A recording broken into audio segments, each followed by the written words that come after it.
जी पटेल साहब। हौज़बिल्लाहिमिनश्शैतानिर्रजीम, बिस्मिल्लाहिर्रहमानिर्रहीम। लाखों करोड़ों दुरूद ख़ातमुन नबीय्यीन हज़रत मोहम्मद मुस्तफ़ा सल्लल्लाहु अलैहि वसल्लम। सिराज, जिस मौजू पर हम बात कर रहे हैं इंतहाई हसास और पूरी जिम्मेदारी से मैं कह सकता हूँ कि हर मुसलमान को, चाहे वो बहुत नमाजी परहेजगार हो या कलमा गो हो, सिर्फ उन सबको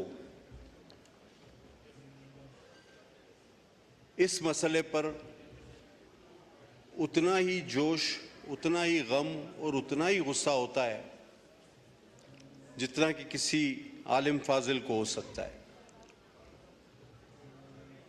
सर, सबसे पहले तो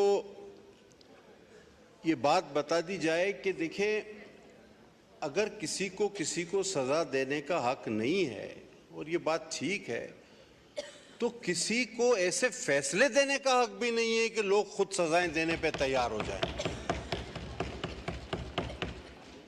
ये आप भी जानते हैं, मैं भी जानता हूं, ये ऐवान भी जानता है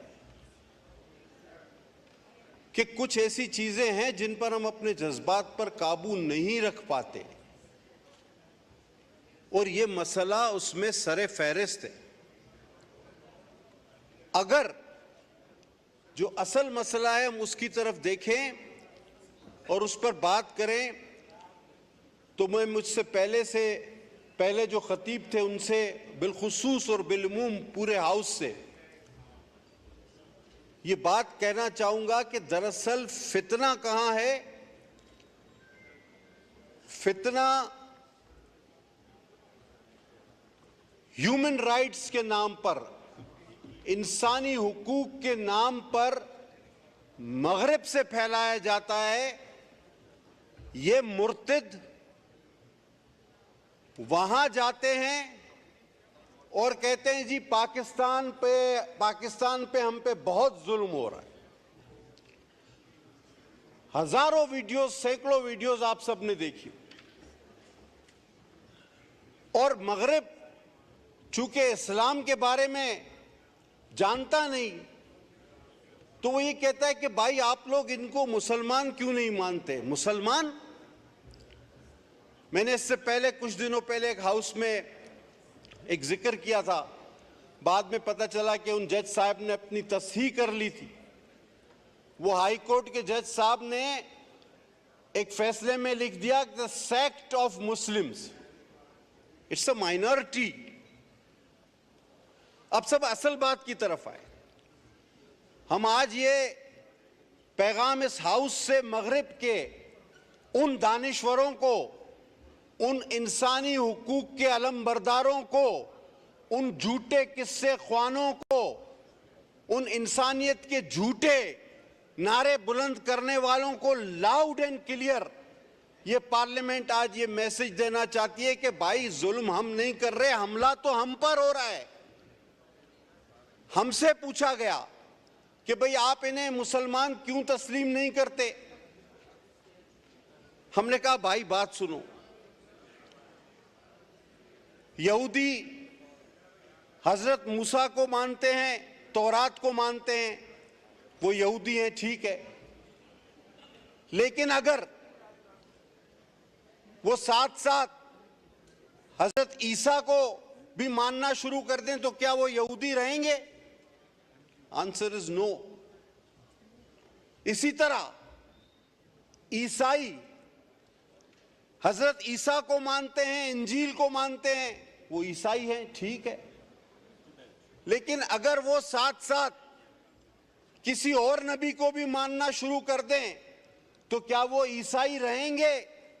द आंसर इज नो। ओ भाई, इसी तरह अगर ये मुनाफिक अपने आप को मुसलमान कहते हैं और मेरे आका मोहम्मद सल्लल्लाहु अलैहि वसल्लम के अलावा किसी को नबी मानते हैं, तो ये कभी भी मुसलमान नहीं हो सकते, ये कभी भी मुसलमान नहीं हो सकते। ये तो हम पर हमला है। ये हमारा टाइटल इस्तेमाल करते हैं, करोड़ों में से 2, 4, 5 अलग लोग होकर, और मगरिब से कहो कि तुम इन्हें सियासी पनाहें दो, इंसानी हुकूक के परचम बुलंद करो। एक सीडी की कॉपीराइट हो जाती है किसी फिल्म की तो कानून लागू हो जाते हैं। कॉपीराइट को बहुत बड़ा जुर्म बना के पेश किया जाता है। आज ये मुनाफिक अपने आप को मुसलमान कहते हैं, अपनी तहरीफ शुदा किताब को मेरा कुरान कहते हैं, लेकिन इनको ये कॉपीराइट नजर नहीं आता। इनके आंखों पर पट्टी बंधी हुई है। ये लाउड एंड क्लियर मैसेज हमारी तरफ से जाना चाहिए। इस मुकद्दस ऐवान ने अजीम फैसले जो किए, उनमें से ये एक अजीम तरीन फैसला है और ये हमेशा के लिए एक मोहर है।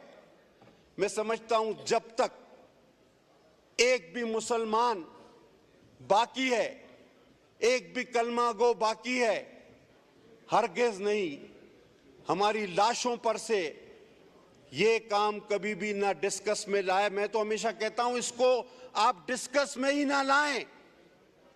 ये खत्म शुदा चैप्टर है, ये क्लोज है, इस पर मोहर लग चुकी है। एक सवाल कि ये मुर्तद, आपको शायद पता ना हो, मैं एक बात, शायद अगर जिन लोगों को पता ना हो, मैं एक बात का उनके इल्म में इजाफा करूं कि ये अपनी उन किताबों का ये मुर्तद जो अपने आप को पता नहीं क्या कहता है, मैं तो वो लफ्ज भी इस्तेमाल नहीं करता, ये अंग्रेजी में तर्जुमा नहीं कराता। इदरी साहब, पता है आप क्यों? बहुत कम लोगों को पता है कि ये अपनी जो उसकी मिर्जा मुर्तिद की लिखी हुई किताबें हैं उसका अंग्रेजी में तर्जुमा नहीं कराते, क्योंकि नाऊजुबिल्लाह नाऊजुबिल्लाह नाऊजुबिल्लाह मैं दोहरा नहीं सकता जो इस मुर्तिद ने उन किताबों में दीगर अंबिया और शोहदाए करबला, जिनके अब मज़ारात पे मैं आगा साहब और शगुफ्ता हाजिरी देने गए, वो शहजादे जन्नत के जिनके लिए हुजूर सल्लल्लाहु अलैहि वसल्लम अपने सजदे तवील कर देते थे, तो वहां भी कुछ लोग कहने लगे कि पता नहीं आप किस फिरके से हो, इस फिरके से हो।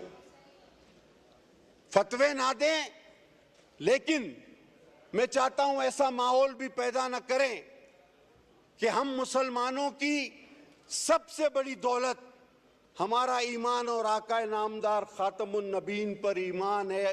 वो खातमुन नबीन है, हजरत मोहम्मद मुस्तफ़ा सल्लल्लाहु अलैहि वसल्लम आखिरी नबी थे, हैं और रहेंगे जब तक भी एक मुसलमान बाकी है, उसकी सांस में सांस बाकी है। न इस मसले को छेड़ा जाए, न इस मौजू को छेड़ा जाए।